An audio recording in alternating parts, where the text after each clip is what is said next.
ভক্তরা সুখবরটা আগেই পেয়েছিলেন। পাসপোর্ট হয়েছে সুমিতের।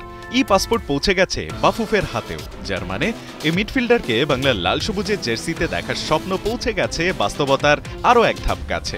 বাংলার ফুটবল ফ্যানদের মতো সময়টা ভালো যাচ্ছে সুমিতেরও। এবার পেয়েছেন তার দারুণ পারফরম্যান্সের স্বীকৃতি। এই সপ্তাহের কানাডিয়ান প্রিমিয়ার লিগের সেরা একাদশে জায়গা পেয়েছেন বাংলার ফুটবল মিডফিল্ডের এই নতুন ধ্রুবতারা।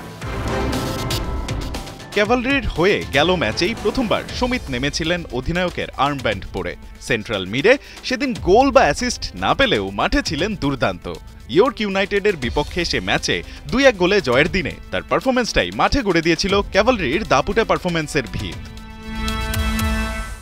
সেই দুরন্তপনাই সুমিতকে জায়গা করে দিয়েছে এই সপ্তাহের কানাডিয়ান প্রিমিয়ার লিগের সেরা একাদশে। ক্যাভালরির আরও 3 তারকা আছে এই একাদশে। ইয়র্কের বিপক্ষে ম্যাচে 2 গোলদাতা টোবায়াস ওয়ারচেস্কি এবং ফ্রেজার এয়ার্ড জায়গা করে নিয়েছেন সপ্তাহের সেরাদের দলে। এছাড়াও আছেন সুমিতের মিডফিল্ড পার্টনার সার্জিও কামার্গো। এদিকে শেষ ম্যাচটায় জয় পেলেও মোটের ওপর খুব একটা ভালো অবস্থানে নেই ক্যাভালরি এফসি। 8 দলের লিগে বর্তমানে 5 নম্বরে আছে তারা। 4 ম্যাচের মধ্যে জয় পেয়েছে একটায়, ড্র একটি, আর বাকি 2 ম্যাচেই জুটেছে হার।